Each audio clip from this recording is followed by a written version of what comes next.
keenya Oromootti bobbaase namicha nafxanya fuuldura isa of keenye inni wal gahii geggeessa marii adeemsifna wanti jedhamu fudhatama hin qabu Oromoodhaafis hin ta'u isa har'aa miti la isa borii dabaleen dubbataa jiran hooggansi Oromoollee gaafa hidhaadhaa ba'e Abiyyi wajjiniin mareen hin jiru warra gumaa Abiy iddoo sanaa ka'ee darbatamuu qaba gaafa inni achii ka'edha kan Oromoon iddoo see ga'uu qabdu hamma achi geenyutti maal hojjennaadha hamma achi geenyutti wanti nuyi hojjennu isa sila Profeesar Isqeel jedhe itti mudduudha maalitti muddina tokko marsaadhaan qeerrooni waamicha qabsoo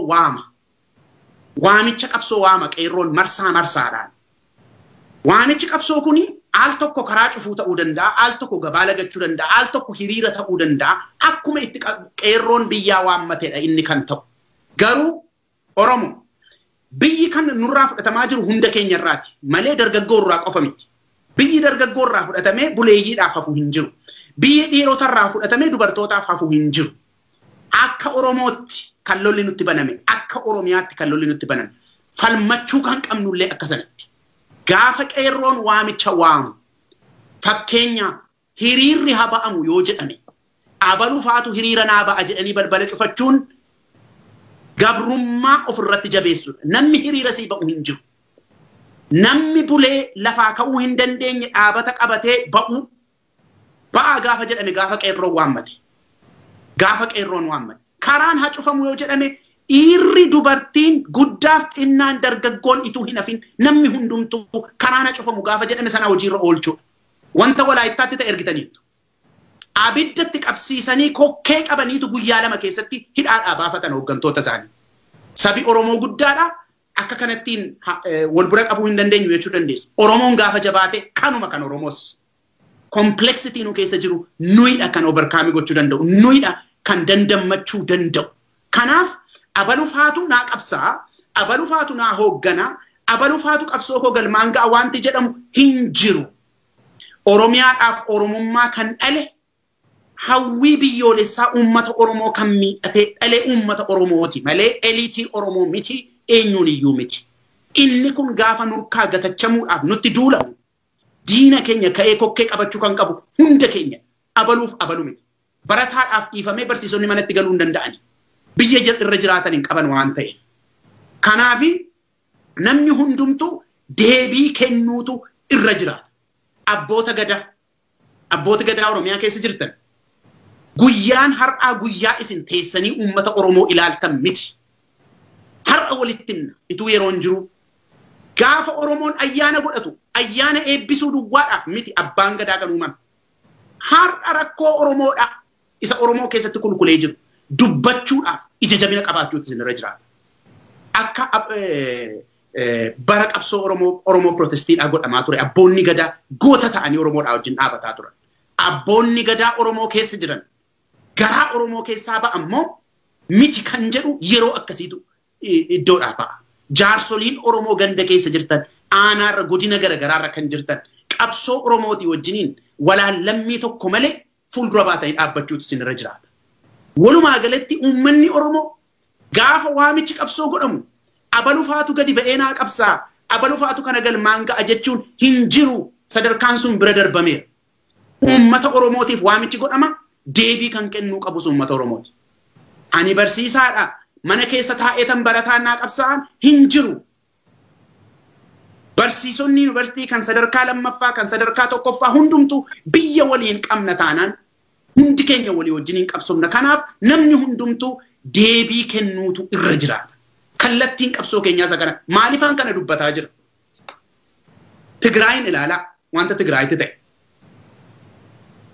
maalirraa ka'eetu ulfina argate Tigraay namni hundumaa yeroo hundumaa wanti nu dubbachuu barbaadu waa'ee meeshaati isaa asii garuu dubbiin jira gaafa ani murteeffadhe nan du'a malee anatu du'ee bada malee Oromiyaan narraa hin fudhatamtu nafxanyaadhaan hin fudhatamtu ituu iji koo ilaaluu anatu du'ee bada malee murannoo jedhurra dhaabbata biyya ofii dhuunfachuun biyya ofii dhaaluun isaan asitti murannoo kanatuun qabaatiin waan abbaa fedhe yoo qabaatte biyya kee namnisii kennuu danda'u hin jiru murannoodha waan ta'e murannoon sun gadi ba'ee yeroo inni itti mul'atu ammadha Jaarsoliin keenya nurkatti salphachuun isaanii gaafa sana dhaabbata. Dargaggoonni keenya akka hoolaatti mana gadi waamamanii gorra'amuun isaanii gaafa sana dhaabbata. Dubartoonni keenyas nurkatti salphachuun isaanii gaafa sana nurraa dhaabbata. Kallattiin qabsoo keenyaa walumaa galatti kaayyoo keenya isa yeroo gabaabaatiif galma isa dhumaa ilaalcha keessa kan galfate qulqulleessee kan ilaale ta'uutu irra jiraata. Murannoodhaan kan deggirame ta'uutu irra jiraata. Maltee diina horiidhaan warra bitamanii dhufan maqaa jaarsummaa yamaaliyyoo kan irratti ija banate ta'uutu irra jiraata. Kallattiin keenya inni walii galaa garuu itti muddii isa jedhu sana. Gabaabaa dubbii kan biraa isa sila heenoo kaase afaan tokko duwwaa dubbadheetan sagantaa keenya xumurra. Waa'ee civil service keessa namoota hojjettanii, waa'ee hojjettoota mootummaadha. Bara OPDOs ammas OPDOdhuma kan jiru haa ta'u maqaa kan biraa moggaafatteetti sirna nafxanyaa dhaabuudhaaf jettee bara OPDOs hojjettoonni civil service Oromiyaa keessa jiran naannoo kan biraa keessas kan jirani miseensa mootummaati. Kun waan beekamuudha. Miseensa paartii biyya bulchuuti. Mindaa keessa nyaachuu hin dandeessan jedhamtanii sodaachifamtanii mindaa nyaachuudhaaf akkasin miseensa paartii biyya bulchuu taatan biyya guutuutu beeka. Maaliif taatan jedhees uummati Oromoo takkaa isin lolee hin beeku. Har'a garuu ijibbaatatu dhufe. Ijibbaati dhufe kuni sirna nafxanyaatii fi uummata Oromootu addaan walitti ba'aa jira. Kana gidduu iddoo banaan tokkollee seentimeetiriin tokkollee hin jiru. Lafi gidduu dhaabbattan hin jiru. Filachuutu isinirra jiraata. Eenyuun filattu filannoon keessan uummatuma isa isin dhalee isin guddise isa isin wajjin jiraataa jirtanidha jedheen amanaan. Kanaaf uummata Oromooti wajjin guyyaa isinitti dhaabbattan har'adha. Warri yoon uummata Oromoo bira goree yoon uummata koo bira goree hojii koon dhaba jettan murteen keessan har'adha kan barbaachisu.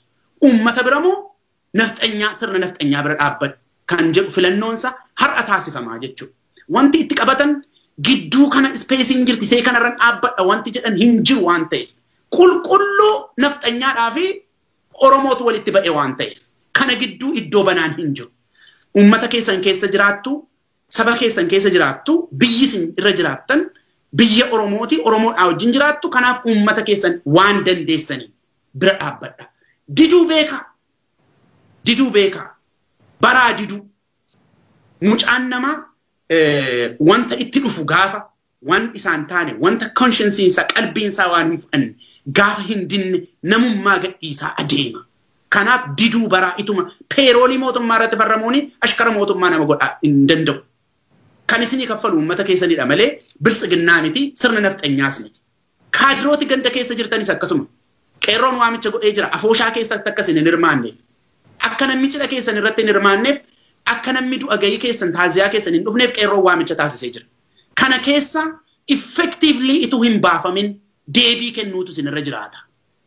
Kan uummata Oromootti dhufe sirna nafxanyaati waan ta'eef.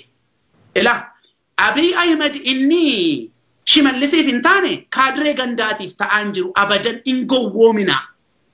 In argitu waan inni Shimallisiin godhuuf deemamu. Nafxanyaatti kennee nafxanyaan Baahir Daariin teessee ibsa kan irratti baafte mootummaa naannoo Oromiyaa. Salphinni kana alaa maaltu jira pirezidaantii jedhamanii pirezidaantii maaliitii miti inni.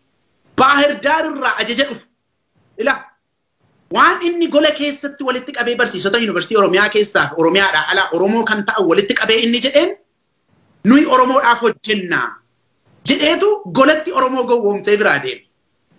Isa nu yeroo hundumaa dubbannu diina Oromootii biltsiginnaanii Oromoo irratti hojjetti ofaallaa Oromoo malee Oromoodhaaf hin dhaabbatu sanuu jennu sana Abiy ragaanuu ba'e miillana sobadha inni Shimallis golatti dubbate dhaabbii ejjennoo paartii keenyaa bakka hin bu'u inni sitti gaafatamaa jedhe. Abiyyitu ragaa ba'e laa beeka. Nuyi Oromoodhaa wajjin hin dhaabbannu diina Oromooti nuyi kan jedhu jechuudha. Inni nuyi Oromoodhaa wajjin dhaabbannaa jedhe miti. Oromoodhaaf hojjennaa jedhe miti.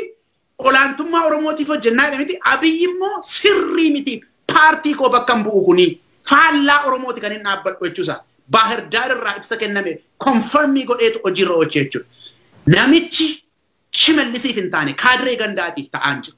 Bulchaa godinaatiif ta'aan jiru. Barsiisota Oromiyaa keessa jiraniif ta'aan jiru. Civil servantiidhaaf ta'aan jiru. Poolisoota Oromiyaatiif ta'aan jiru. Diina hunda keenyaati sirni kun. Diina namicha nafxanyaa adda baasee isinitti mee lalaa miillan ammoo ibsa kenneetu adda baasee isinitti mee. Ani faallaa Oromooti jedhe. Kanaafi faallaa keessan kan dhaabbate kanaaf deebii kennuunsaa yeroonsa ammadha yeroon itti uummata keessan bira gortan jechuuf hin jedhe poolisiin Oromiyaa already hojii gaggaarii hojjetaa jirtu. Sadarkaa hooggansaatti ol ba'ee garuu ejjennoon fudhatamuu qaba. Akka yeroo Oromoo protestiisan. Hamma yoomiitti uummata keessan ajjeef hamma yoomiitti uummata keessan akka horiitti qabdanii hiitu. Hamma yoomiitti nama sin dhale nama sin guddise qabdanii sodaachistanii hidhaatti galchitu. Hamma yoomiitti kun ta'a lafa Oromoo irratti. Kanaafi qalbiin keessan isinitti musana sadarkaa hooggansaatti as fidaatii hojjedha. Ijoolleen raayyaa ittisa biyyaa keessa jirtanis akkuma kana. Akka didaa jirtan hinuma dhageenya ergaa isin ergattu. Akka isiniin taane sirni kun nafxanyummaa uummata keessan irratti fe'uu akka hin barbaanne himataa. Sadarkaa hooggansaatti as ba'ee caasaadhaan mul'ate sirrii miti ati biyya kana balleessaa jirta biyya nurratti diigaa jirta. Deemi ati rakkinni Oromiyaadha rakkinni biyya kanaadha si jedhamuu qabaabe. Ituula kanaaf dhaabbattanii seera tiksuuf dhaabbattanii warra raayyaa ittisa biyyaa gaafa inni mana maree federeeshinii sana seera cabsee sirna nafxanyummaa gad dhaabuudhaaf inni yaalee jennaanii dubbi himtuun mana federeeshinii sabootaa sun hojii gadhiifte gaafa sana kollettaasaa qabdanii lafarra gototaa malee dhaagashitu ture. Ammas garuu yeroon isaan dabarre. Kanaaf isinis uummata keessan bira dhaabbadhaa waliigalli qabsoo keenyaadha eessaa isa jedhamee fi itti mudduu isa jedhamudha waliigalli kallattii keenyaa kan jedhudha. Waan nu dhaggeeffattaniif sa'aatii dheeraa baay'ee galatoomaa isiniin jechuun barbaada. Wanti nuyi irratti dubbataa turre kutaa sadiitti kan qoodamedha. Inni jalqabaa Oromiyaanii fi Oromoon eessa jiru haala maalirra jiru kan jedhu ture. Inni lammaffaan immoo kaampiin diinaa maalirra jira kan jedhu ture. Sadaffaan immoo kallattiin qabsoo keenyaa maalidha kan jedhu irratti haasofne. Profeesar Isqeel Gabbisaatii fi Dooktar Heenook waan dhuftanii yaada keessan nuu laattaniif galatooma. Farhaan Abdulsalaam ogeessa teeknikaa ture sa'aatii dheeraa taa'ee nu tajaajilee galatoomi jechuun ni barbaanna. Sagantaan keenya har'aa kanumaan goolabamaa galatooma.